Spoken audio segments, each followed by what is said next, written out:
बंदी छोड़ सतगुरु रामपाल जी परमेश्वर जी की जय हो। परमपिता परमात्मा सारी सृष्टि के रचनहार, कुल मालिक, असंख्य ब्रह्मांडों के स्वामी, जगत गुरु, तीनों लोकों में प्रवेश करके सबका भरण पोषण करने वाले राजाधिराज, आत्माधार, नाथों के नाथ, देवों के देव, महादेव, सर्वेश्वर, महेश्वर, मृत्युंजय, अजरो अमर, आदि अनादि, सनातनी प्रभु, जगत पिता जगदीश्वर, श्री श्री 1008 की उपाधि के वास्तविक अधिकारी, अकाल मूर्त शब्द स्वरूपी राम वासुदेव, सर्वगतम ब्रह्म, परम पूज्य, प्रथम पूज्य, परम संत, परम पुरुष, परम धनी, परम दयालु, सत्य कबीर, हक्का कबीर, अल्लाहु अकबर, बाखबर, अल्लाह ताला, जगत के तारणहार, जगत के मुक्तिदाता, जगत के जगन्नाथ, हारे के सहारे, हिंदुओं के राम, मुसलमानों के अल्लाह, सिखों के वाहिगुरु, ईसाइयों के मसीह, दया के सागर दयानिधि, करुणा के सागर करुणानिधि, स्वयंभू परिभू, संकट मोचन, कष्ट हरण, मंगल करण, दुख भंजन, अविगत कबीर, निर्विकार निर्विषम परमात्मा,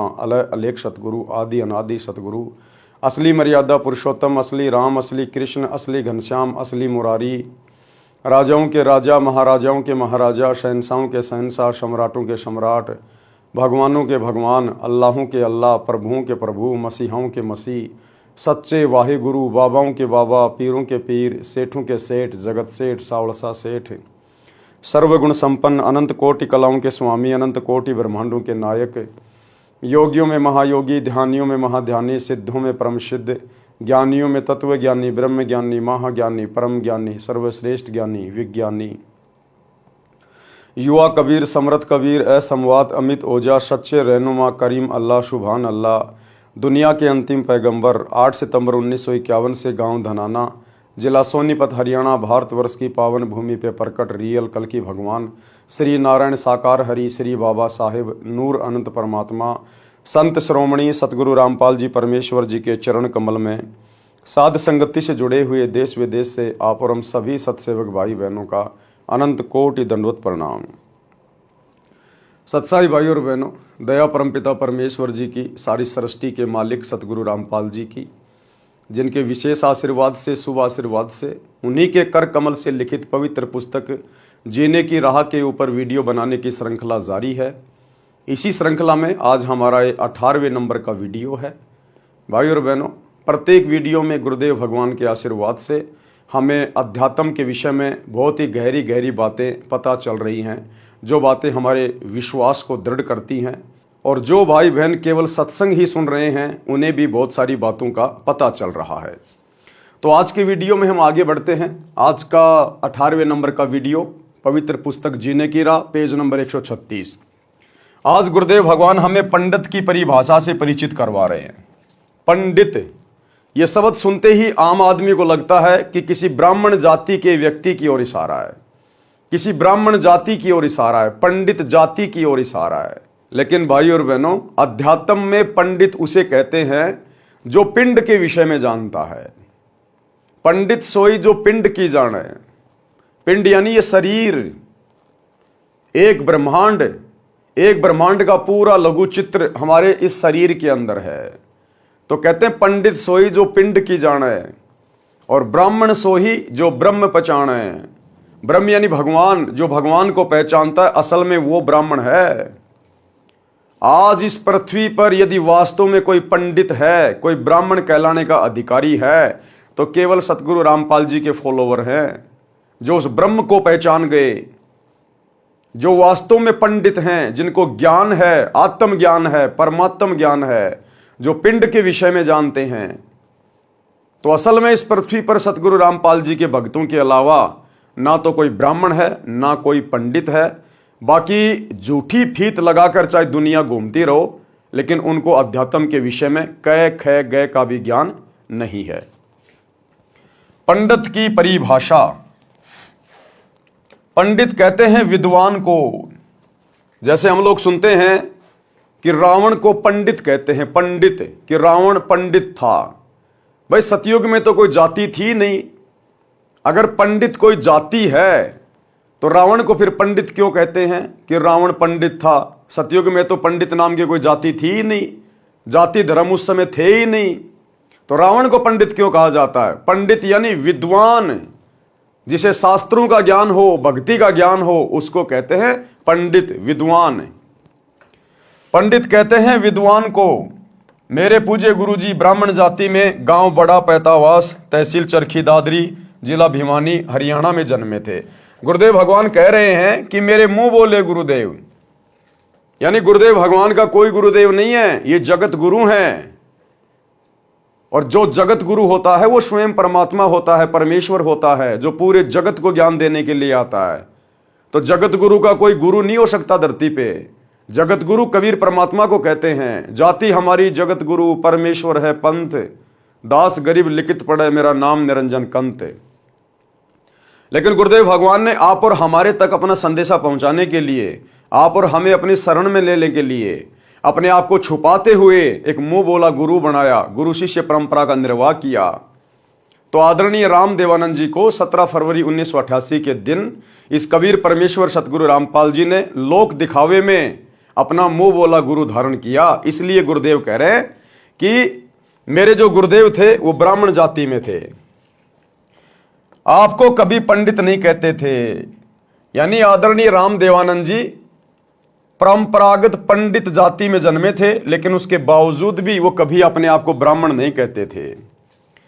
मेरे दादा गुरुजी, मेरे गुरुजी के गुरुजी गांव छावड़ा दिल्ली में नजफगढ़ के पास के जाट थे। वे छोटी आयु में ही संत गंगेश्वरानंद जी के सत्संग से प्रभावित होकर उनके साथ हरिद्वार चले गए थे।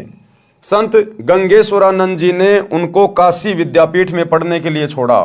वे तीक्ष्ण बुद्धि के धनी थे।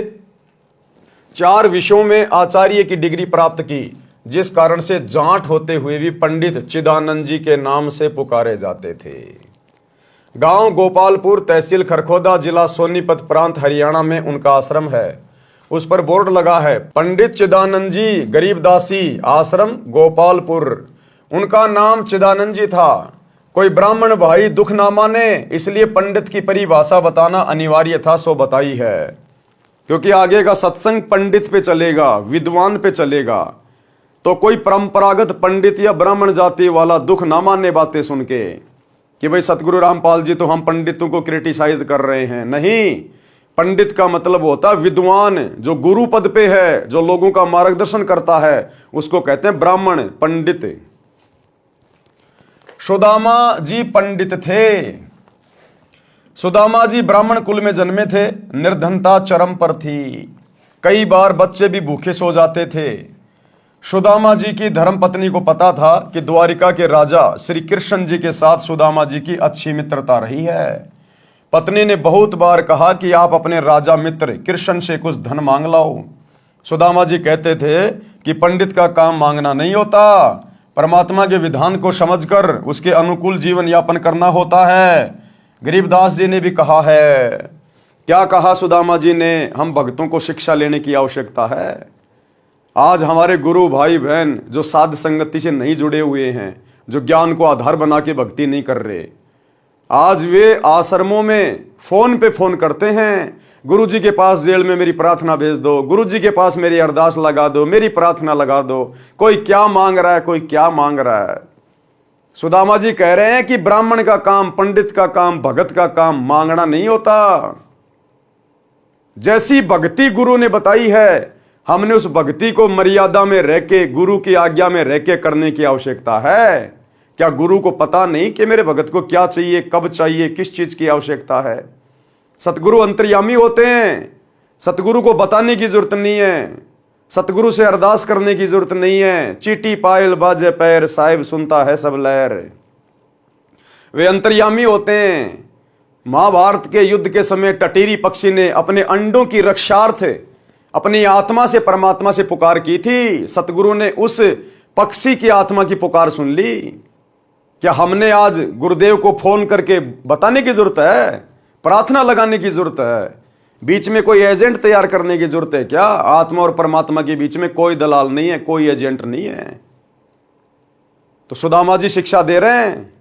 क्या कहा सुदामा जी ने जब उनकी पत्नी ने कहा कि श्री कृष्ण जी तो राजा भी हैं और आपके मित्र भी हैं, कुछ धन मांग लाओ। सुदामा जी कहते थे कि पंडित यानी भगत, ब्राह्मण, भगत का काम मांगना नहीं होता, परमात्मा के विधान को समझकर उसके अनुकूल जीवन यापन करना होता है। गरीबदास जी ने भी कहा है कि गरीब नट प्रेरणा कांजर सासी मांगत हैं भटियारे, जिनकी भक्ति में लो लागी वो मोती देत उधारे। गरीब जो मांगे सो बढ़वा कहिए, दर दर फिरे अज्ञानी, और जोगी जोग संपूर्ण जाका मांग न पीवे पानी। ये विशेष तौर पर उन लोगों के लिए कहा है जिनको सत भक्ति प्राप्त नहीं है, जिनको सच्चा गुरु प्राप्त नहीं है, और जो भगवा वाणा पहन के अपने आप को ब्राह्मण पंडित या गुरु दर्शाकर और गांव गांव में जाकर अलख जगाते हैं, रोटियां मांगते हैं, आटा मांगते हैं। ये उन लोगों के लिए कहा है कि तुम सत भक्ति करो, फिर तुमने मांगने की जरूरत नहीं है, घर घर जाकर किसी के आगे हाथ फैलाने की जरूरत नहीं है। कहते हैं तो नट कांजर और सासी ये लोग मांगा करते हैं, और जो भगत होते हैं वो तो दूसरों को दिया करते हैं, मांगा नहीं करते। तो गुरुदेव कह रहे ए जगत के लोगों, मांगो मत, परमात्मा से भक्ति की भीख मांगो। अगर एक बार परमात्मा ने तुम्हें भक्ति की भीख दे दी तो उसके बाद तुम्हारे पास किसी चीज की कमी नहीं रहेगी। फिर वो परमात्मा अपने भगत को जगत के आगे हाथ नहीं फैलाने देता।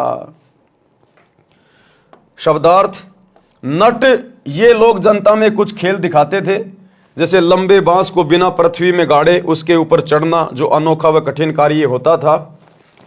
उस खेल के समापन पर कटोरा लेकर तमाशा यानी खेल देखने के लिए उपस्थित भीड़ से रुपए पैसे मांगते थे। इसी प्रकार अन्य जाति के व्यक्ति कंजर, सांसी, बटियारे अपनी कला दिखाकर रुपए या कणक, गेहूं, बाजरा, चना मांगते थे।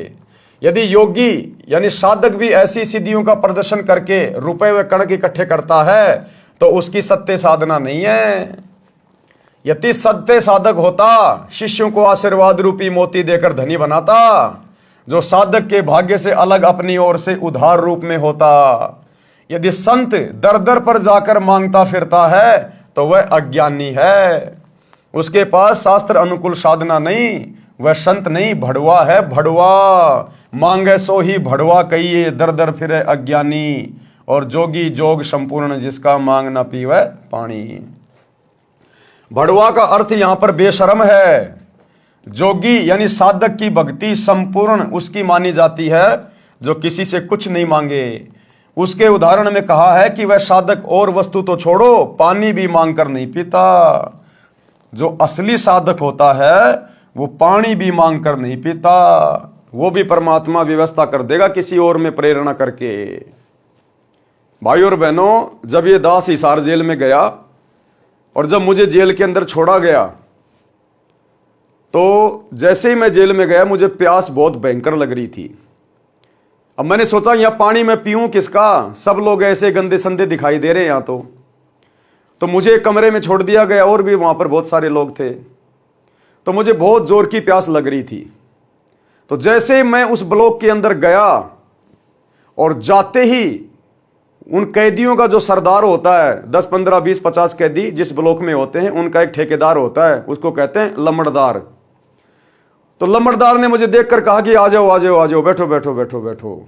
मैं बैठ गया वहां पर। कहां से आए हो, क्या नाम है, क्यों आए हो, मैंने 2-4 बातें उसको बता दी। अब उसने तुरंत कहा कि मुझे पता है आपको प्यास लग रही है। वो लम्बड़दार बोला मुझे पता है आपको प्यास लग रही है। मैंने कहा प्यास तो लग रही है लेकिन पीऊं कहां। बोले मेरे पास में साफ बोतल है, बिल्कुल मैंने सुबह भरी है, मैं मेरी अलग से बोतल रखता हूं, किसी को नहीं पिलाता, मेरी साफ बोतल है। तो उसमें से उसने मुझे पानी दिया, मैंने परमात्मा की अंदेव की आरती की और फिर मैंने पानी पिया। तो परमात्मा इस प्रकार से भी अपने भगत के साथ में रहता है। तो कहते मांगे सो ही बढ़वा कहिए, दर दर फिरे अज्ञानी, और जोगी जोग संपूर्ण जिसका मांग ना पीवे पानी। परंतु पत्नी के बार बार आग्रह करने पर विपर सुदामा जी अपने मित्र श्री कृष्ण जी के पास चले गए। श्री कृष्ण जी ने उनका विशेष सत्कार किया। मुट्ठी भर चावल साथ लेकर गए थे जो श्री कृष्ण जी ने चाव के साथ खाए। चरण तक धोए और कुशल मंगल पूछा तो पंडित सुदामा जी ने कहा कि हे भगवान, मुझे किसी वस्तु की आवश्यकता नहीं है। खुद श्री कृष्ण रूप में कबीर परमात्मा ही सारी लीला कर रहे थे, सारा खेल खेल रहे थे। ये बातें हमने कबीर सागर में और मुक्ति बोध में अच्छे से पढ़ ली है, कृष्ण सुदामा की कथा में। तो देखो श्री कृष्ण जी के रूप में स्वयं कबीर भगवान ने, सावलसा सेठ ने पंडित सुदामा जी से पूछा कि कहो क्या हालचाल है, किसी चीज की कमी तो नहीं है। अब सुदामा जी कह रहे कि भगवान आपके दया से मौज है, आपके दास को कोई कमी नहीं है, बिल्कुल ठाठ बाट है। भाई और बहनों, ये होते हैं भगत के लक्षण। सुदामा जी मांग भी नहीं रहे थे, सामने से श्री कृष्ण रूप में परमात्मा ने कहा, उसके बावजूद भी सुदामा ने हाथ नहीं फैलाए। ये नहीं कहा कि मुझे दिक्कत है, प्रॉब्लम है, मेरे बच्चे भूखे रहते हैं, हाल बेहाल हो रहा है। बोला नहीं नहीं भगवान, आपके रहते सहते बोले आपके दास को क्या चिंता। उधर शेख फरीद की हमने कथा पढ़ी, उसने अपनी आंख निकाल के दे दी उस बुढ़िया को कि जल्दी से मुझे आग दे दे, नहीं तो मेरे गुरुजी नाराज हो जाएंगे। आंख निकाल दी, आंख पे कपड़ा बांध के गुरुजी के पास आया और गुरुजी ने कहा, शेख फरीद क्या हो गया। बोला गुरुजी क्या हो सकता आपके दास को, आपके रहते सहते गुरुदेव आपके दास को क्या हो सकता है, मौज है मौज है। और आज हम कलयुग की पिछली पीढ़ी के भगत हैं, सच्चा सतगुरु प्राप्त करके, सच्ची भक्ति प्राप्त करके, तत्व ज्ञान लेकर और आश्रम के नंबरों पर लाइन लगा रखी है भीख मांगने के लिए, लाइन। अरे भक्ति से कौन से दिन प्राप्त करोगे। अरे गुरु के विधान अनुसार भक्ति करके कौन से दिन प्राप्त करोगे, कब प्रसन्न करोगे गुरुदेव को। या खाली मांगते रहोगे, ये आदत छोड़ोगे नहीं। असंख्य जन्म नट प्रेरणा कांजर सासी बन के मांगे, आज तुम भगत बन के भी मांग रहे हो। अरे ये वो सतगुरु है जिससे मांगने की जरूरत नहीं है, इसने तो सब कुछ दे दिया। गुरु समान दाता नहीं, याचक शिष्य समान है, 3 लोक की संपदा सो गुरु दीनी दान। अरे 21 ब्रह्मांड का सबसे उत्तम नाम दे दिया तुम्हें, सबसे बड़ी संपत्ति, और फिर भी तुम मांगे जा रहे हो, मांगे जा रहे हो, भिखारी बन रहे हो। जो भक्ति गुरुदेव ने दे दी उसको मर्यादा में रह के करो, अपने गुरु को परमात्मा मान के विश्वास करके भक्ति करो, तुम्हें मांगने की जरूरत नहीं पड़ेगी, कांजर सासी भटियारा बनने की जरूरत नहीं पड़ेगी तुम्हें। अपने गुरु से केवल भक्ति मांगी जाती है। लेकिन तुमने तो लाइन लगा दी, गुरुजी से मेरी प्रार्थना कर दो, मेरा पोता हो जाए, मेरा बेटा नौकरी लग जाए, मेरा मकान बन जाए। गुरुदेव कहते हैं तुम्हें मांगना भी नहीं आता, चौथा युग आ गया।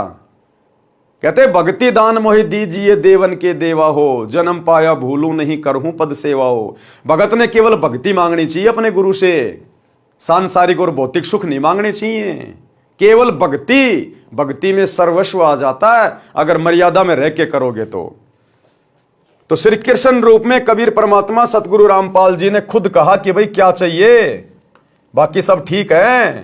तो सुदामा जी कह रहे बिल्कुल चंगा। तो पंडित सुदामा जी ने कहा कि ये भगवान मुझे किसी वस्तु की आवश्यकता नहीं है, आपकी कृपया से ठीक निर्वाह हो रहा है, जबकि घर पर पूरा परिवार भूखा मर रहा था। 1 सप्ताह श्री कृष्ण जी के पास रुककर सुदामा जी घर को चल पड़े। एक बार भी नहीं कहा कि कुछ धन दे दो, वे जानते थे कि कबीर बिन मांगे मोती मिले, मांगे मिले न भीख, और मांगन से मरना भला, यह सतगुरु की सीख।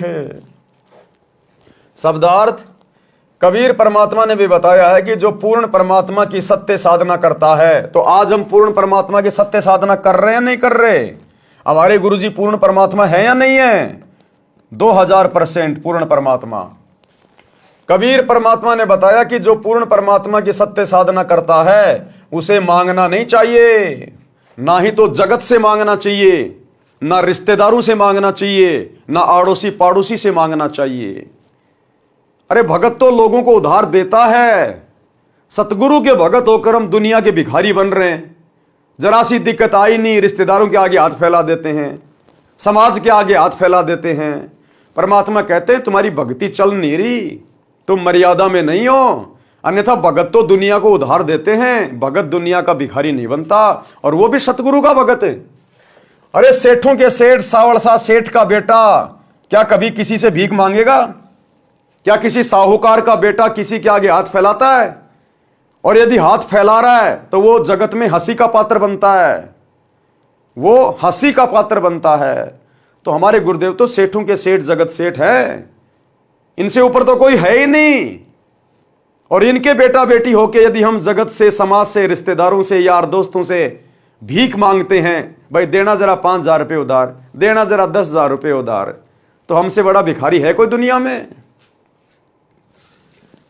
कबीर परमात्मा ने भी बताया है कि जो पूर्ण परमात्मा की सत साधना करता है उसे मांगना नहीं चाहिए। मांगने से परमात्मा रुष्ट हो जाता है, उसको भिक्षा भी नहीं मिलती। वह साधक यानी भगत परमात्मा पर विश्वास रखकर नहीं मांगेगा तो परमात्मा उसकी इच्छा पूरी करेगा। लेकिन संगत को विश्वास ही तो नहीं है कि हमारे गुरुजी परमात्मा होंगे, हमारे गुरुजी कबीर जी होंगे। इन्होंने तो कागज के टुकड़े को, दाढ़ी मूछ वाली कबीर की नकली फोटो को भगवान मान रखा है, उसको परमात्मा मान रखा है। यानी मोती जैसी बहुमूल्य वस्तु भी दे देगा। पूर्ण सतगुरु यही शिक्षा देता है कि मांगने से तो व्यक्ति जीवित ही मर जाता है, मांगने से तो मरना भला है। भावार्थ आत्महत्या से नहीं है, यहां अपनी इच्छाओं का दमन करके मृतक बनकर रहने से है। श्री कृष्ण जी राजा थे, अपने मित्र की स्थिति को समझकर विश्वकर्मा जी को आदेश देकर एक सप्ताह में सुदामा जी का महल बनवा दिया तथा बहुत सारा धन भी दे दिया। अगर श्री सुदामा जी जरा सी भी गलती कर देते और जब श्री कृष्ण रूप में कबीर भगवान ने कहा कि भाई क्या चाहिए, अगर उस समय सुदामा जी जरा सा भी भावुक हो जाते, लोभ लालच में आ जाते और कह देते कि भगवान हालत खराब है, एक झोपड़ी सी बनवा दो, हो सकता है भाई और बहनों एक गाड़ी अनाज की भी दे देता परमात्मा, हो सकता है उसकी झोपड़ी भी बनवा देता। लेकिन आज सुदामा का नाम श्री कृष्ण जी के साथ में नहीं जुड़ता, आज ये कथा पूरे समाज में नहीं फैलती। लेकिन सुदामा ने उदाहरण पेश कर दिया कि मांगन से मरना भला, यह सतगुरु की सीख है। उसने मांगा नहीं, क्योंकि भगत का काम मांगना नहीं होता। जो साधना गुरु ने बताई है उस साधना को सफल करो, मर्यादा में रह के भक्ति करो, गुरु को प्रसन्न करो, भक्ति भाव में चल के, जगत भाव में चल के नाराज मत करो। अगर उस समय सुदामा मांग लेता, गलती कर देता, तो आज सुदामा का भक्ति इतिहास में नाम नहीं होता।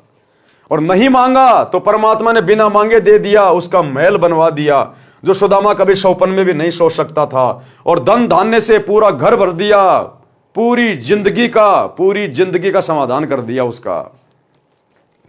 अपने मित्र की स्थिति को समझकर विश्वकर्मा जी को आदेश देकर एक सप्ताह में सुदामा जी का महल बनवा दिया तथा बहुत सारा धन भी दे दिया। पंडित सुदामा जी अपने धर्म कर्म पर डटे रहे, जिस कारण से उनको लाभ हुआ। इसे पंडित कहते हैं, जो मांगे सो बढ़वा कहलाता है। पंडित की यही परिभाषा है। प्रसंग चल रहा है दीक्षा यानी नाम लेने के पश्चात भगत की आस्था संसार तथा परमात्मा में कैसी होनी चाहिए। नाम दीक्षा लेने के बाद भगत ने किस प्रकार से भक्ति मार्ग पर संभल के चलना चाहिए, संसार के प्रति भगत की सोच कैसी होनी चाहिए और परमात्मा यानी अपने गुरु के प्रति कैसी सोच होनी चाहिए। उस प्रसंग में पवित्र कबीर सागर ग्रंथ के अध्याय अनुराग सागर में परमेश्वर कबीर जी ने अपनी प्रिय आत्मा धर्मदास जी को इस प्रकार बताया है। अध्याय अनुराग सागर का सारांश, अनुराग सागर पेज नंबर 3 से 5 तक का सारांश। प्रश्न नंबर 3 से, धर्मदास जी ने परमेश्वर कबीर जी से प्रसन्न किया। प्रश्न, प्रभु दीक्षा प्राप्ति के पश्चात परमेश्वर में कैसी आस्था होनी चाहिए। उत्तर दिया, परमेश्वर कबीर जी ने बताया है कि जैसे मृग यानी हिरण शब्द पर आसक्त होता है, वैसे साधक परमात्मा के प्रति लगन लगावे। गुरु से लगन कठिन है भाई, सतभक्ति में सतगुरु स्वयं परमात्मा होता है। तो कहते हैं नाम दीक्षा लेने के बाद जिस प्रकार वो हिरण जो एक शब्द के ऊपर आसक्त हो जाता है, उसके बाद वो शिकारी उसके साथ जो मर्जी करे, उसको काटे या घर ले जाए, लेकिन वो हिरण विवश हो जाता है उस शब्द को सुनकर उसकी धुन के ऊपर, और शिकारी के घुटनों पे आके अपना सर रख देता है। इसी प्रकार सतगुरु से नाम की दीक्षा लेने के बाद, उनके सत्संग सुनने के बाद, सतगुरु समझ में आने के बाद कि सतगुरु स्वयं परमात्मा है, भगत ने अपने आप को समर्पित कर देना चाहिए। तन मन शीस ईस अपने पे पहलम चोट चढ़ावे, जब कोई राम भगत गति पावे। यानी फिर भगत ने समाज की तरफ नहीं देखना, संसार की तरफ नहीं देखना, जीवित ही मृतक हो जाना चाहिए। क्योंकि सतगुरु के शरण में आने के बाद सतगुरु हमें जो ज्ञान देगा, जो भक्ति देगा, जो मर्यादाएं देगा, उस आधार से समाज से, जगत से हमारा कोई विशेष लगाव होना ही नहीं चाहिए। ना हम कोई त्योहार मनाएंगे, ना हम फालतू की परंपराओं को निभाएंगे, ना हम व्यर्थ के रीति रिवाजों को निभाएंगे, ना हम घूमने जाएंगे, ना कोई पिकनिक पे जाएंगे, तो भला फिर समाज से यारी दोस्ती रिश्तेदारी निभाने के लिए बच क्या गया? हम तो समाज की तरफ से मर जाते हैं। और जैसे हमें गुरुदेव भगवान कहें, जो मर्यादा बता दी, जो नियम बता दिए, हमने केवल उसी हिसाब से चलना है, एक कदम भी आउट नहीं चलना। और नाम दीक्षा लेकर यदि हम राजनेताओं की रैलियों में धक्के खाते रहेंगे, दुनिया के आरक्षणों में जाके बैठ जाएंगे, गुंडों की सीबीआई जांच करवाएंगे, जाटों की धर्मशाला बनवाएंगे, स्टेडियम बनवाएंगे, अयोध्या में भंडारा लगाएंगे, बजरंग दल के साथ बैठ के बांग्लादेश के मुसलमानों के खिलाफ नारे लगाएंगे, तो भैया फिर सतगुरु कुछ नहीं करेगा। इसका मतलब अभी आपको ना तो सतगुरु समझ में आया, ना अभी आपको ज्ञान समझ में आया।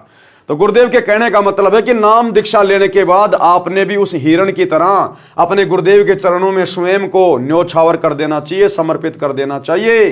केवल गुरु की मर्यादा और भगत का पैर, यानी एक भी अपना कदम गुरु की मर्यादाओं के खिलाफ नहीं जाना चाहिए, गुरु की आज्ञा के खिलाफ नहीं जाना चाहिए, तब जाकर वो भगत सफल होगा। इसलिए कहते हैं गुरु से लगन कठिन है भाई, लगन लगे बिन काम न सरता, जीव प्रलय हो जाई। गुरु से लगन कठिन है भाई, समर्पित काल होने नहीं देता।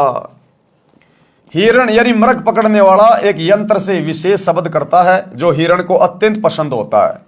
जब वह शब्द बजाया जाता है तो हिरण उस ओर चल पड़ता है, और शिकारी जो शब्द कर रहा होता है उसके सामने बैठकर मुख जमीन पर रखकर समर्पित हो जाता है, अपने जीवन को दांव पर लगा देता है। इसी प्रकार उपदेशी को परमात्मा के प्रति, किस परमात्मा के प्रति? सतगुरु के प्रति समर्पित होना चाहिए, अपना जीवन न्योछावर कर देना चाहिए, यानी समाज से हट जाना चाहिए, सामाजिक परंपराओं से हट जाना चाहिए, रीति रिवाजों से हट जाना चाहिए, केवल अपने गुरुदेव के आदेश के अनुसार ही चले जो सत्संगों में उन्होंने बता दिए होते हैं।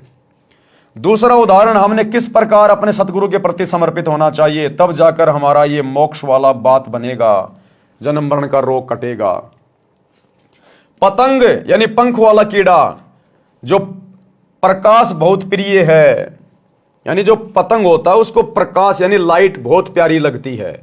अपनी प्रिय वस्तु को प्राप्त करने के लिए वह दीपक, मोमबत्ती, बिजली की गर्म लाइट के ऊपर आसक्त होकर उसे प्राप्त करने के उद्देश्य से उसके ऊपर गिर जाता है और मृत्यु को प्राप्त हो जाता है। कहने का मतलब है हम अपने गुरुदेव भगवान के वचन पर इस कदर दृढ़ हो जाएं कि हमने समाज को नहीं देखना, यारी दोस्ती रिश्तेदारी को नहीं देखना, वो चाहे हमें कितना ही कुछ कहें, कितना ही ताना मारें, कितना ही व्यंग करें, हमें कैसा भी कुछ कहें, लेकिन हमने उनकी बातों की ओर ध्यान नहीं देना, तवज्जो नहीं देना। गुरुदेव की मर्यादाओं के अनुसार, गुरुदेव के आदेश के अनुसार ही हमने अपना जीवन यापन करना है। इसी प्रकार भगत को परमात्मा प्राप्ति के लिए मर मिटना चाहिए। समाज की परंपरागत साधना को तथा अन्य शास्त्र विरुद्ध रीति रिवाजों को त्यागने तथा सत्य साधना करने में कठिनाई आती हैं, उनका सामना करना चाहिए। चाहे कुछ भी कुर्बानी देनी पड़े, कुछ भी कुर्बानी, जैसे मीराबाई ने कुर्बानी दी, मीराबाई ने सब कुछ छोड़ दिया अपने गुरुदेव की मर्यादाओं के लिए, भक्ति के लिए। भगत मंसूर ने शरीर का अंग अंग कटवा दिया अपने गुरुदेव की मर्यादाओं को निभाने के लिए। गुरुदेव के वचन पर मर मिटे वो, तब जाकर आज उनका दुनिया में नाम है, भक्ति इतिहास में। पीछे नहीं हटे। तीसरा उदाहरण, किस प्रकार अपने गुरुदेव पर समर्पित होना चाहिए। पुराने समय में पत्नी से पहले यदि पति की मृत्यु हो जाती थी तो पत्नी अपने पति से इतना प्रेम करती थी, वह अपने मृत पति के साथ उसी चिता में जलकर मर जाती थी। अगर भक्ति करूंगा तो केवल अपने गुरु की, अगर भक्ति करूंगा तो केवल अपने गुरु की, वरना यह शरीर छोड़ना मंजूर, लेकिन भक्ति करूंगा तो सतगुरु की। उस समय घर तथा कुल के व्यक्ति समझाते थे कि तेरे छोटे छोटे बच्चे हैं, इनका आपके बिना कौन पालन करेगा। चाचे ताऊ किसी के बच्चों को नहीं पालते। जब तक माता पिता होते हैं तब तक कुल के व्यक्ति प्यार की औपचारिकता करते हैं, वास्तव में प्रेम तो अपनों में ही होता है। आप इन छोटे छोटे बच्चों की ओर देखो, बच्चे पिता के वियोग में रो रहे होते हैं, माता का पल्लू पकड़कर रोकते हैं। उस स्त्री को उसके सोने के आभूषण भी दिखाए जाते हैं, देख इनका क्या होगा, कितने सुंदर तथा बहुमूल्य आभूषण हैं। आप अपने बच्चों में रहो, परंतु वह स्त्री प्रेम वश होकर उसी चिता में जिंदा जलकर मर जाती है। इसी प्रकार सतगुरु की शरण में आने के बाद ये काल या फिर काल प्रेरणा से अन्य समाज के लोग जो उपदेशी नहीं हैं वो हमें कितना ही परेशान करें, कितना ही तंग करें, कितना ही लोभ लालच दें, भगत के अंदर लोभ लालच का अंश भी प्रवेश नहीं करना चाहिए। क्योंकि परमात्मा कहते हैं कामी क्रोधी लालची इनसे भक्ति ना होय, भक्ति करे कोई सूरमा जात वर्ण कुल खोय। यानी काल हमें हर प्रकार से तोड़ने का भी प्रयास करेगा। पहले हमारे को ये गरीबी में रख के प्रयास करता है कि ये भक्ति छोड़ दे दुखी होके, फिर एक समय बाद ये हमारे को इतना धन देगा, इतना धन देगा कि हो सकता है ये धन में पागल होकर लोभ लालच में आकर भक्ति में जो है आस्था हटा ले, भक्ति में ढीला पड़ जाए। तो हमें हर प्रकार से यहां पर तोड़ने का प्रयास किया जाएगा और उस समय वो हमारी परीक्षा होती है। तो भगत ने ये चीजें नहीं देखनी है। जिस प्रकार वो स्त्री जो अपने पति के प्रेम में पागल होती है, वो अपने छोटे छोटे बच्चों को जो रो रहे होते हैं उनको भी नहीं देखती। सोने चांदी के उसके आभूषण उसके सामने लाए जाते हैं, इनको कौन पहनेगा, ये लाखों रुपए के आभूषण हैं, वो कुछ नहीं देखती। उसका प्रेम केवल अपने पति में, उसके ऊपर धुन सवार होती है। इसी प्रकार हमारा प्रेम अपने सतगुरुदेव भगवान में, हमारी आसक्ता अपने गुरुदेव भगवान में, हमारा समर्पण हमारे गुरुदेव भगवान में। हमने जगत भाव में नहीं चलना, अब हमने काल के जाल में नहीं फंसना। सतगुरु ने इतना ज्ञान दे दिया, इतना ज्ञान दे दिया, 4 युगों में यह ज्ञान परमेश्वर ने किसी को नहीं दिया। साहिब ने भेद दिया सब खोला अपनी सतलोक राजधानी का। आप अपने बच्चों में रहो, परंतु वह स्त्री प्रेमवश होकर उसी चिता में जिंदा जलकर मर जाती थी, पीछे कदम नहीं हटाती थी। पहले तो इस प्रकार सती होती थी, कोई 1-2 ही होती थी, बाद में ये रीति रिवाज कुल की मर्यादा का रूप ले गई थी। पति की मृत्यु के पश्चात स्त्री को जबरन उसी चिता में जलाया जाने लगा था, जिससे सती प्रथा का जन्म हुआ। बाद में यह संघर्ष के पश्चात समाप्त हो गई। इस कथा का सारांश है कि जैसे एक पत्नी अपने पति के वैराग्य में जिंदा जलकर मर जाती है, मुख से राम राम कहकर चिता में जल जाती है। जगत में जीवन दिन 4 का कोई सदा ना रहे, ये विचार पति संचाली कोई कुछ कहे। इसी प्रकार जगत में जीवन दिन 4 का कोई कुछ भी कहे, समाज की परंपराओं को छोड़कर, रीति रिवाजों को छोड़कर हम तो अपने गुरुदेव भगवान के साथ चलेंगे। जो आज्ञा गुरुदेव की है, जो नियम गुरुदेव के हैं, हम नहीं तोड़ेंगे, ना समाज के लिए, ना परिवार के लिए, ना यारी दोस्ती रिश्तेदारी के लिए। हम प्रत्येक वचन निभाएंगे अपने आत्मा के कल्याण के लिए। शब्दार्थ, बहुत पुराने समय में स्त्री अपने मृत पति के साथ जलकर मर जाती थी। उस समय उसकी आस्था अपने पति के अतिरिक्त किसी अन्य धन संपत्ति, बालकों या आभूषण में नहीं रहती थी। वह विचार करती थी कि संसार में आज नहीं तो कुछ दिन बाद मृत्यु होगी।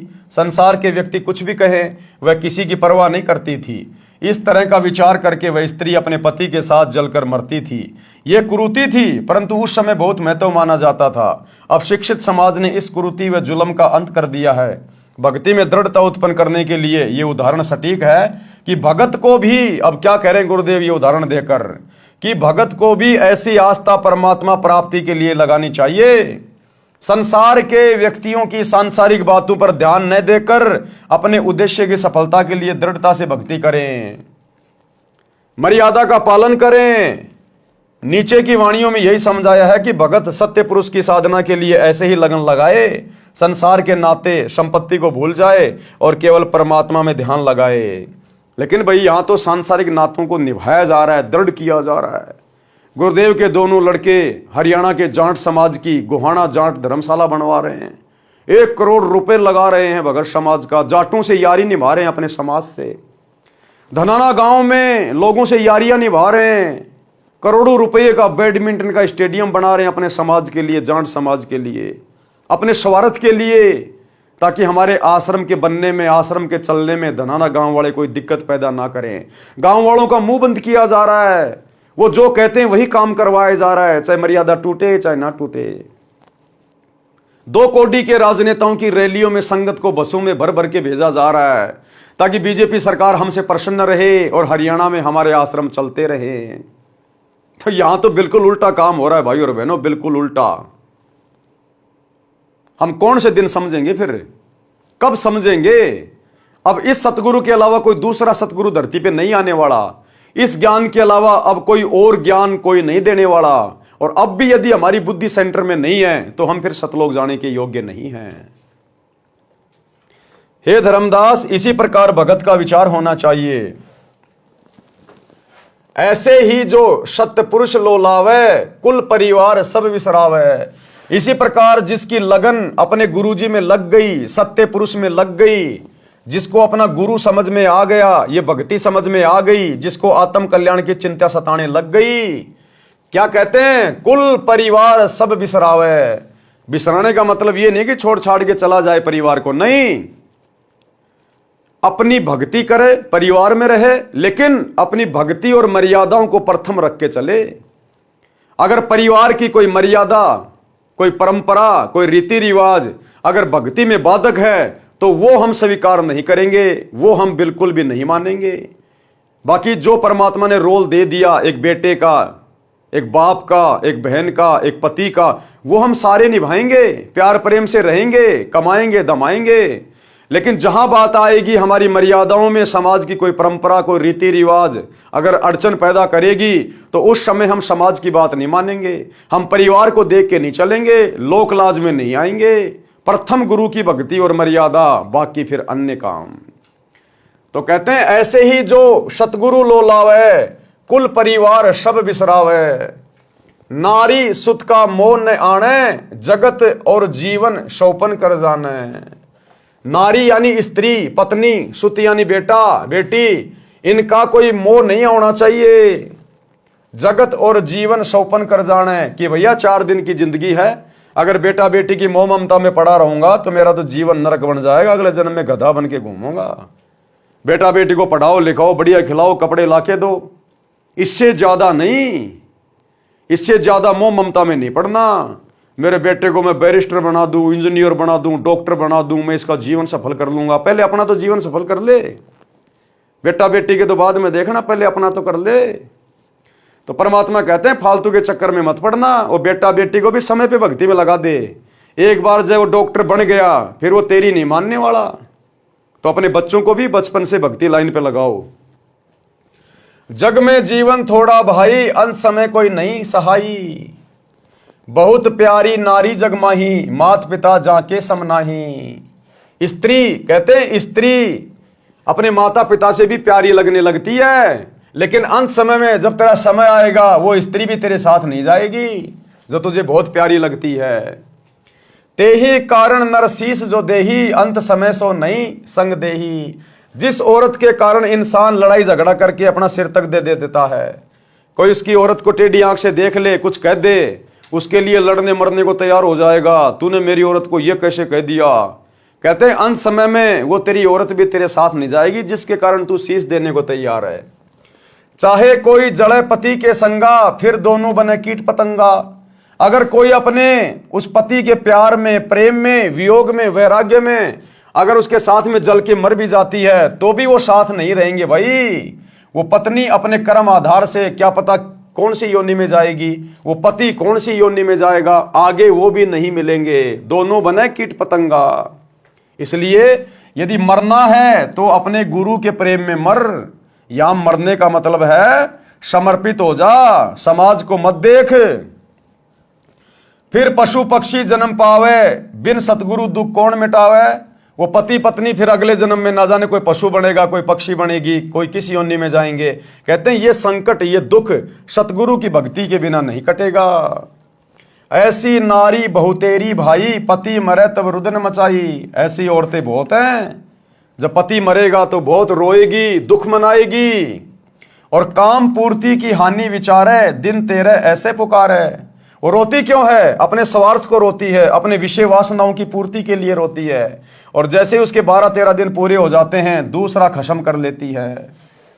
निज स्वार्थ को रोदन कर ही, तुरंत ही खत्म दूसरों कर ही। शुत परिजन धन सौपन स्नेही, सत्य नाम गहु निज मत एही। स्व तन संप्रिय और नयाना, सो भी संग नहीं चलत निदाना। कि इंसान को अपने शरीर से प्यारा तो कुछ नहीं लगता, जिस शरीर के लिए लाखों रुपया खर्च कर देता है अगर बीमार हो जाता है तो। कहते हैं अपने शरीर से प्यारा तो इंसान को कुछ नहीं लगता, सो भी संग नहीं चलत निदाना। ये नादान वो भी तेरे साथ नहीं जाएगा अंत समय में। तो क्या साथ जाएगा? केवल सतगुरु की भक्ति जाएगी।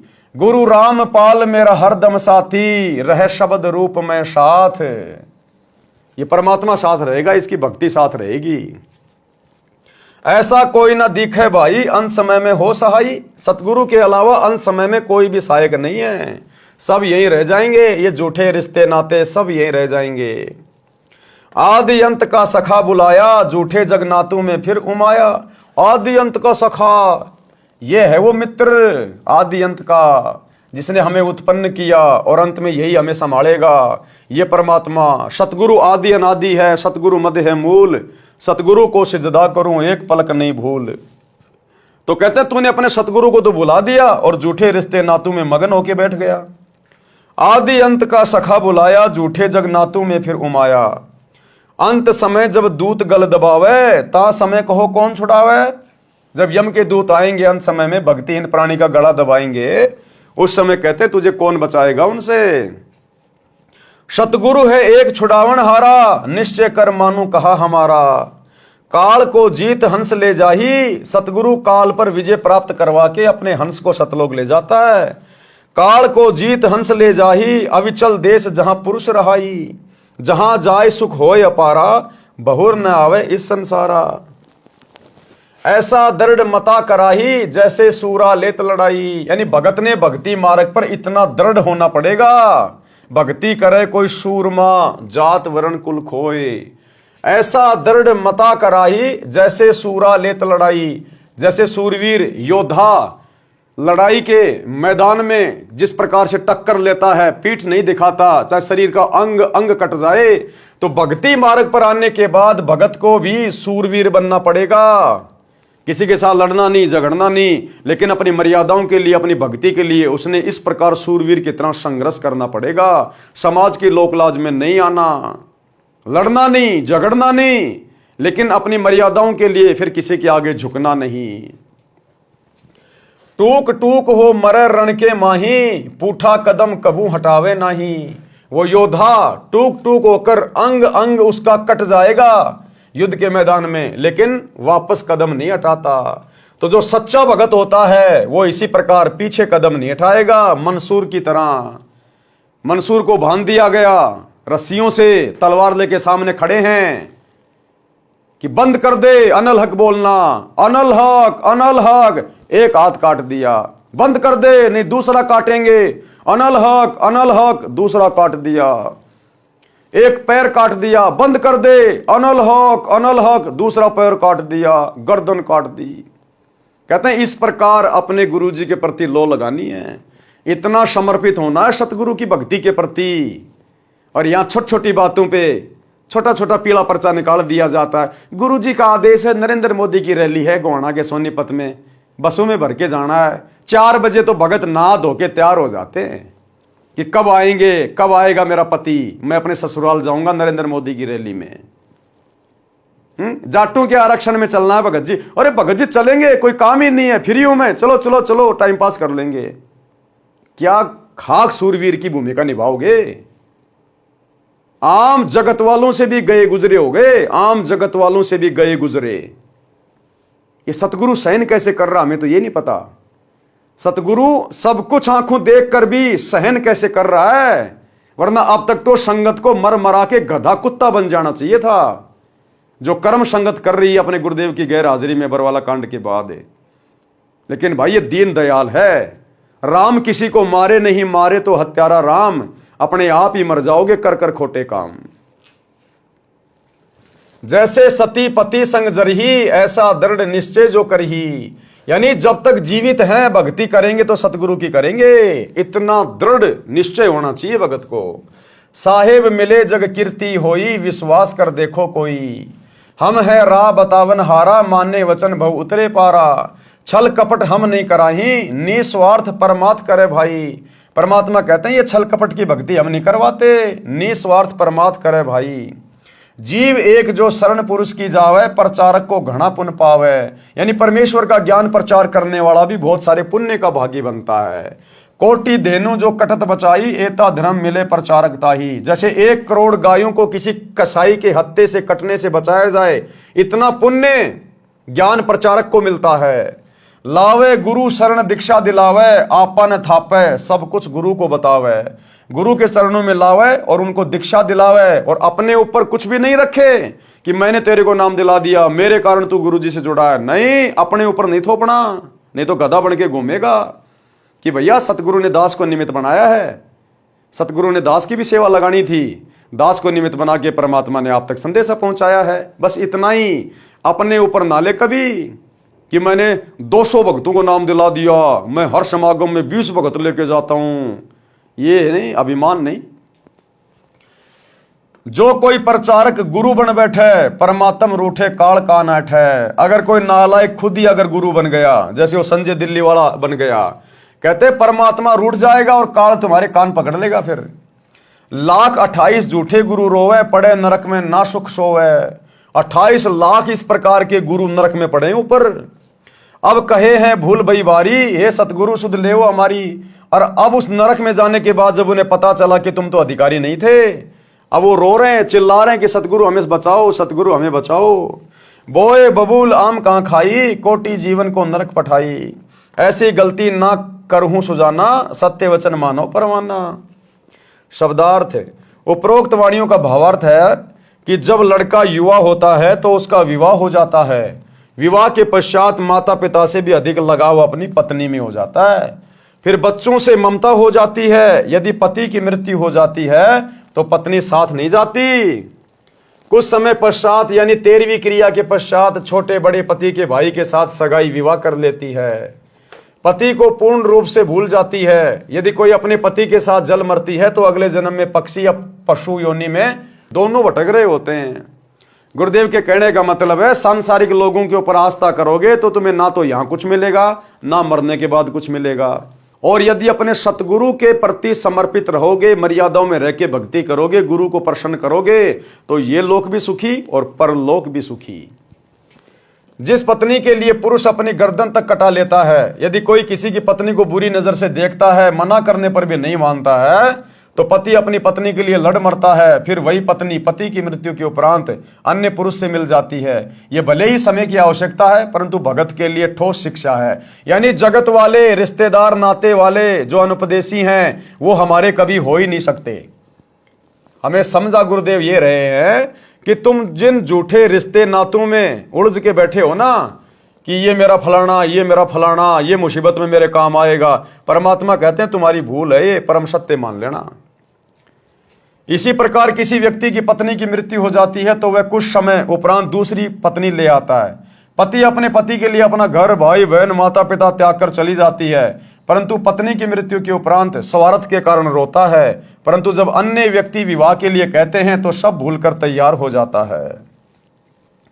भावार्थ है कि सब स्वार्थ का नाता है। इसलिए सत्य भक्ति करके उस सतलोक में चलो जहां जरा यानी वृद्धावस्था तथा मरण यानी मृत्यु नहीं है। आगे चेतावनी दी है कि हे भगत, अपने शरीर के समान इंसान को कुछ भी प्रिय नहीं होता। अपने शरीर की रक्षार्थ लाखों रुपए इलाज यानी ट्रीटमेंट में खर्च कर देता है, ये विचार करके कि यदि जीवन बचा तो मेहनत मजदूरी करके रुपए तो फिर बना लूंगा। यदि रुपए नहीं होते हैं तो संपत्ति को भी यही विचार करके बेच देता है और अपना शरीर बचाता है। परमेश्वर कबीर जी ने समझाया है कि हे धर्मदास, स्व तन सम प्रिय और नयाना, जो भी संग न चलत निदाना। शब्दार्थ, अपने शरीर के समान अन्य कुछ प्रिय नहीं है, वह शरीर भी आपके साथ नहीं जाएगा। फिर अन्य कौन सी वस्तु को तू अपना मानकर फूले और भगवान भूले फिर रहे हो। फिर नादान, जब तेरा शरीर ही तेरे साथ नहीं जाएगा तो तेरे रिश्तेदार, बेटा बेटी, भाई बंधु कहां जाएंगे, ये संपत्ति कहां जाएगी। फिर तू और किस चीज के ऊपर फूला फूला बैठा है यहां पर। इसलिए कहते हैं सतगुरु पे समर्पित हो, गुरु से लगन लगा। गुरु तुझे यहां भी हर प्रकार से सुरक्षित रखेगा और शरीर छोड़ने के बाद तुझे विमान में बैठा के अपने सतलोक लेकर जाएगा। सर्व संपत्ति तथा परिजन एक सौपन जैसा साथ है। कबीर परमेश्वर जी ने कहा है कि मेरी अपनी राय ये है कि पूर्ण संत से सत्य नाम यानी सत्य साधना का मंत्र लेकर अपने जीवन का कल्याण कराओ। और जब तक आप सौपन संसार में हैं तब तक सौपन देखते हुए पूर्ण संत की शरण में जाकर सच्चा नाम प्राप्त करके अपना मोक्ष कराओ। सभी प्राणी जीवन रूपी रेलगाड़ी में सफर कर रहे हैं। जिस डिब्बे में बैठे हो वह आपका नगर है, जिस सीट पर बैठे हो वह आपका परिवार है, जिस जिसकी यात्रा पूरी हो जाएगी वे अपने अपने स्टेशन पर उतरते जाएंगे। यही दशा इस संसार की है। जैसे यात्रियों को मालूम होता है कि हम कुछ देर के साथी हैं, सभ्य व्यक्ति उस सफर में प्यार प्रेम से रहते हैं, एक दूसरे का सहयोग करते हैं। इसी प्रकार हमने अपने सौपन वाले मानव जीवन के समय को व्यतीत करना है। सौपन टूटेगा यानी शरीर छूटेगा तो पता चलेगा ये क्या था। वह परिवार तथा संपत्ति कहाँ है जिसको संग्रह करने में अनमोल जीवन नष्ट कर दिया। गुरुदेव के कहने का मतलब है इस परिवार में, रिश्तेदारियों में, समाज में, इन रिश्ते नातों में ज्यादा मत उलझो, केवल अपनी जिम्मेदारियों तक सीमित रहो। हद से ज्यादा मोह ममता में पड़ोगे, परमात्मा की भक्ति से छूट जाओगे। अंत में काल यही तुम्हारा पैर खींच लेगा वापस, जहां आशा ता बाशा होई, मन कर्म वचन सुमरियो सोई। और ये अपना है भी नहीं, ये तो एक सौपन में जी रहे हैं अपन। जैसे रात्रि में सौपन आता है, कहां कहां पहुंच जाते हैं, किस किस नगर में पहुंच जाते हैं, राजा महाराजा बन जाते हैं। सौपन में न्यारा ही हमारा एक परिवार बन जाता है, माता पिता होते हैं, पत्नी होती है, बच्चे होते हैं। और जब सौपन सुबह टूटता है तो कुछ भी नहीं था। इसी प्रकार ये जीवन हमारा एक लंबा सपना है, किसी का 30 साल का, किसी का 40 का, किसी का 50 का, किसी का 100 का। और जिस दिन ये जीवन रूपी सौपन टूटेगा यानी शरीर छूटेगा तो बताओ फिर हमारा है क्या? क्या हम वापस इसी परिवार में आ सकते हैं? कभी नहीं आ सकते। क्या वापस आकर हम इस संपत्ति को अपना बना सकते हैं? कभी नहीं बना सकते। तो ये भी तो एक सौपन है। रात्रि वाला छोटा है, ये थोड़ा बड़ा है। तो गुरुदेव कह रहे हैं कि भक्ति में लो लगा लो, ये सारी बातें सोच समझ के आस्था अपनी गुरु में लगा लो पूरी। संसार के अंदर परमात्मा के अतिरिक्त ऐसा कोई नहीं है जो मृत्यु के समय में यम के दूत कंठ को बंद करेंगे, उस समय आपकी सहायता करेंगे। परमेश्वर उसी की मदद करता है जिसने पूर्ण संत से दीक्षा ले रखी हो। परमेश्वर उस सतगुरु के रूप में उपदेशी की सहायता करता है। इसलिए सतगुरु जी की शरण में आने के पश्चात ज्ञानवान साधक परमेश्वर में ऐसी लगन लगाए जैसी हिरण, पतंग, सती और सूरवीर लगाते हैं, जो उदाहरण पहले दे दिए गए हैं। अपने उद्देश्य से पीछे नहीं हटते। सूरवीर टुकड़े टुकड़े होकर पृथ्वी पर गिर जाना बेहतर मानते हैं, पीछे कदम नहीं हटाते। इसी प्रकार दृढ़ भगत अपनी बेइज्जती सहन कर लेगा, मार पिटाई सहन कर लेगा, लेकिन कभी भी लोकलाज में आकर, दबाव में आकर अपने सतगुरु के चरणों से दूर नहीं हटेगा। पुराणों में तथा श्रीमद् भगवत गीता अध्याय 2 श्लोक 38 में कहा है कि अर्जुन, यदि सैनिक युद्ध में मारा जाता है तो स्वर्ग में सुख प्राप्त करता है। भगत भक्ति मार्ग में संघर्ष करते हुए भक्ति करके शरीर त्याग जाता है तो सतलोक सुख सागर में सदा के लिए सुखी हो जाता है। जन्म मरण का संकट सदा के लिए समाप्त हो जाता है। जैसे हमारा जन्म पृथ्वी पर हुआ, हमारे को ज्ञान नहीं था कि हम किसके घर पुत्र या पुत्री के रूप में जन्म लेंगे। फिर हमारे को नहीं पता था कि हमारा विवाह संयोग किसके साथ होगा। ये भी ज्ञान नहीं था कि हमारे घर बेटा जन्म लेगा या बेटी। ये सब पूर्व जन्म के संस्कारवश होता चला गया। आपस में कितना प्यार तथा अपनापन बन गया। सदा साथ रहने की इच्छा रहती है, कोई ना मरे ये कामना करते हुए रहते हैं। इस काल ब्रह्म के लोक में कोई सदा नहीं रहेगा, एक एक करके पहले पीछे सब मरते जाएंगे। सारे जीवन में जो संपत्ति इकट्ठी की थी वह यहीं रहेगी। जीव खाली हाथ जाएगा, परंतु जो पूर्ण संत से सच्चे नाम की दीक्षा लेकर साधना करेगा वह सतलोक जाएगा। वहां पर ऐसे ही जन्म होगा जैसे पृथ्वी पर होता है, उसी प्रकार परिवार बनता चला जाएगा। वहां पर कोई कर्म नहीं करना पड़ता। सर्व खाद्य पदार्थ प्रचुर मात्रा में सतलोक में हैं। सदाबहार पेड़ पौधे, फुलवाड़ी, मेवा, काजू, किशमिश, मनुखा, दाग, दूध के समुद्र। सतलोक में वृद्ध अवस्था नहीं है, मृत्यु भी नहीं है। इसको अक्षय मोक्ष कहते हैं, यानी सदा सदा के लिए मोक्ष, अविनाशी मोक्ष, पूर्ण मुक्ति कहते हैं, जो गीता अध्याय 18 श्लोक 62 तथा अध्याय 15 श्लोक 4 में कहा है। तथा जिस सिद्धि यानी मोक्ष शक्ति को नैष्कर्मीय सिद्धि कहा गया है, जिसका वर्णन गीता अध्याय 3 श्लोक 4, अध्याय 18 श्लोक 49 से 62 में है। इस काल ब्रह्म यानी ज्योति निरंजन के 21 ब्रह्मांडों के क्षेत्र में सभी प्राणी कर्म करके ही आहार प्राप्ति करते हैं। सतलोक में ऐसा नहीं है, वहां बिना कर्म किए सर्व सुख पदार्थ होते हैं।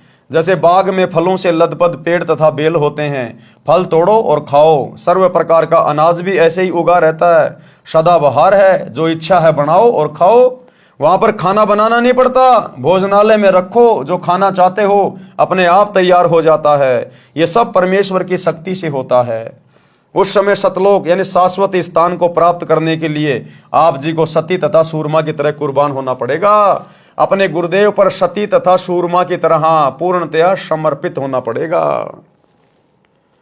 भावार्थ है कि अपने उद्देश्य यानी पूर्ण मोक्ष प्राप्ति के लक्ष्य को प्राप्त करने के लिए संसार के सभी लोभ लालच त्यागने पड़े तो विचारने की आवश्यकता नहीं है।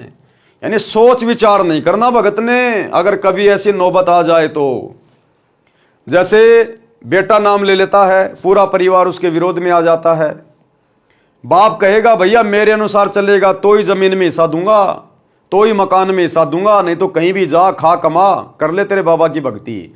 उस समय भगत ने विचार नहीं करना चाहिए मन में जरा भी, तुरंत उठा के थैला चल देना चाहिए कि राम राम जी बहुत बढ़िया, जय हो बंदी छोड़ की। इतनी दृढ़ता होनी चाहिए, इतनी दृढ़ता। अगर आपको संपत्ति भी चाहिए, परमात्मा आपको लैंड लॉर्ड बना देगा, आपको सैकड़ों एकड़ जमीन का मालिक बना देगा यह परमात्मा, यदि आपने उस समय जरा भी सोच विचार नहीं किया तो।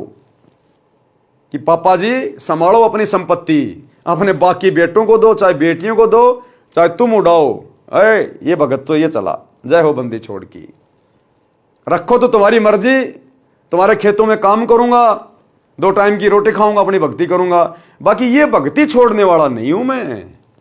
तुम्हें छोड़ सकता हूं, इस परिवार को छोड़ सकता हूं, तेरी संपत्ति को भी छोड़ दूंगा, थूकूंगा भी नहीं, लेकिन भक्ति छोड़ने की दोबारा मत बोलना। शरीर छूट सकता है लेकिन ये भक्ति नहीं छूटेगी। अब इतना दृढ़ जब भगत हो जाता है, अंतर्यामी देख लेता है, तो कहते हैं नुक्ते ऊपर रीजेगा रे कोटि कर्म जल जा तुम्हारे। ये नुक्ते होते हैं, परमात्मा जानबूझ के ऐसी परिस्थितियां पैदा करता है भगत को देखने के लिए। संसार के सभी लोभ लालच त्यागने पड़े तो विचार करने की आवश्यकता नहीं है, तुरंत छोड़ो और अपने सुमरण ध्यान में मगन रहो।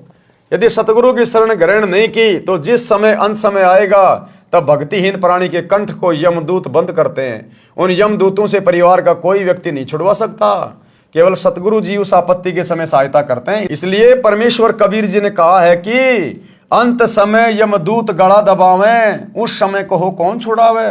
सतगुरु एक छुड़ावन हारा, निश्चय कर मानू कहा हमारा। शब्दार्थ ऊपर कर दिया गया है।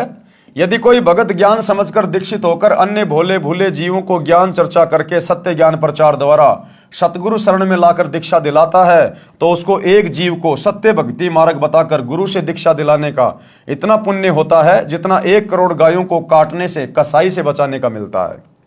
एक मानव का जीवन इतना बहुमूल्य तथा इतने पुण्यों से प्राप्त होता है। यदि कोई मूर्ख प्रचारक मान बढ़ाई के वश होकर स्वयं दीक्षा देता है, स्वयं गुरु बन बैठता है, तो वह महापराधी होता है। उससे परमेश्वर रुष्ट हो जाता है तथा काल उसको कान पकड़कर घसीट कर ले जाता है, जैसे खटीक यानी कसाई बकरे बकरी को ले जाता है।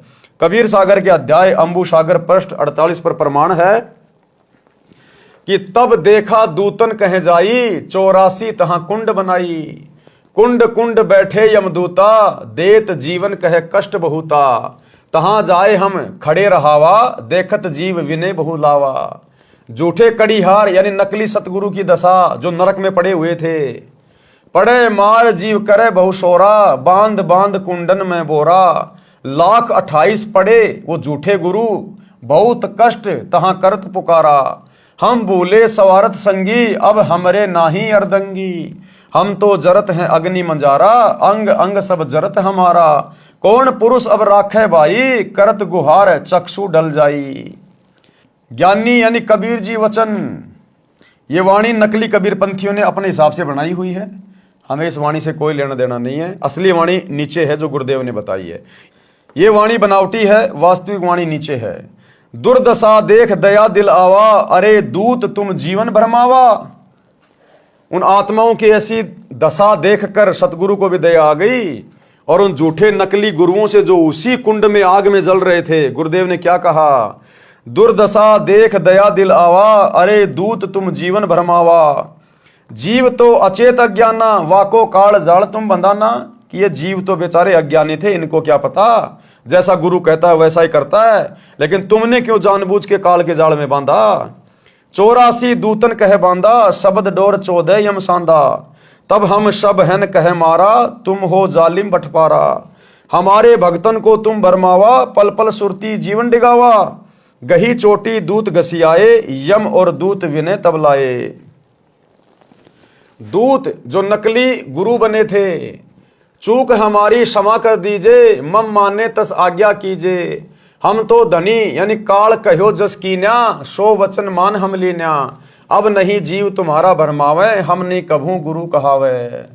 ये जितने भी धर्म गुरु हैं वर्तमान में धरती पर, एकमात्र सतगुरु रामपाल जी को छोड़कर, आचार्य शंकराचार्य मंडलेश्वर, हिंदू मुस्लिम सिख ईसाई धर्म के ये पोप पादरी हैं और जितने भी मुल्ला काजी पंडित ब्राह्मण, ये सब काल के द्वारा भेजे गए दूत हैं जो परमेश्वर की आत्माओं को अज्ञान से ठोक रहे हैं, शास्त्र विरुद्ध साधना पर लगाकर सबके जीवन को नरक बना रहे हैं।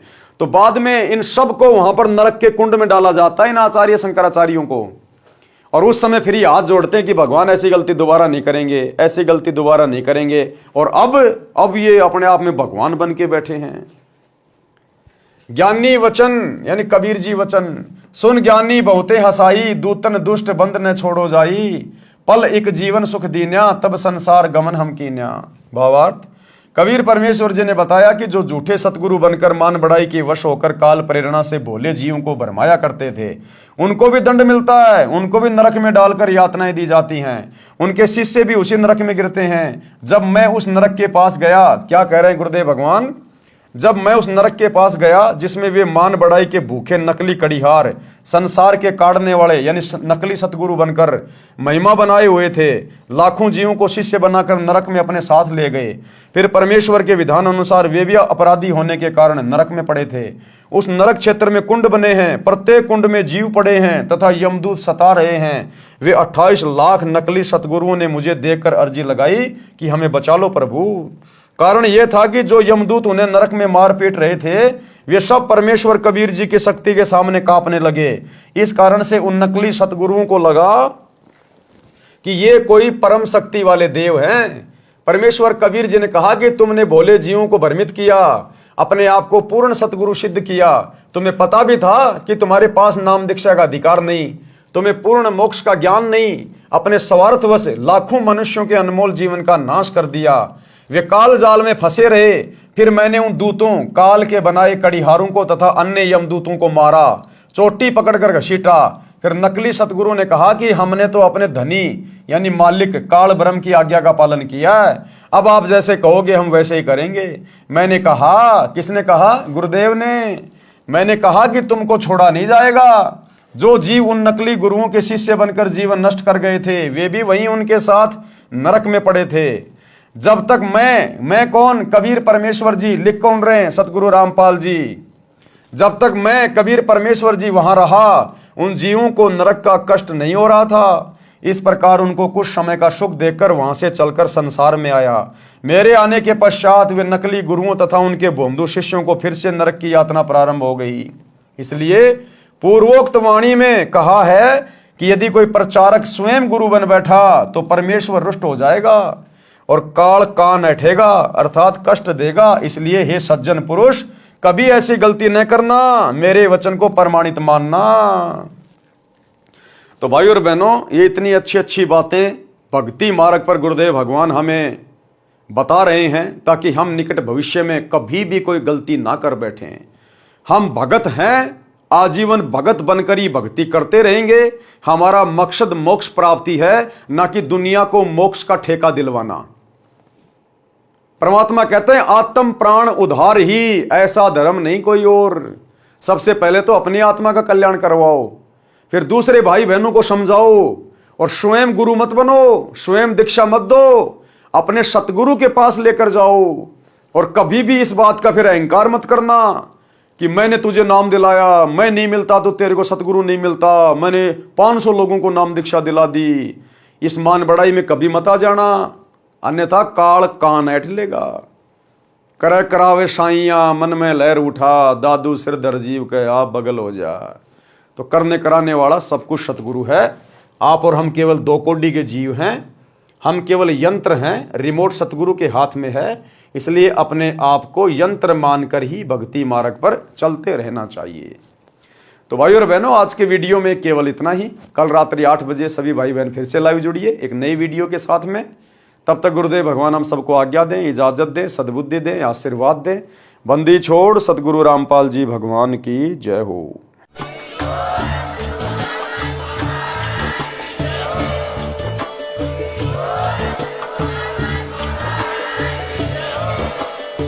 भाई जो गुरु बचन पे डट के,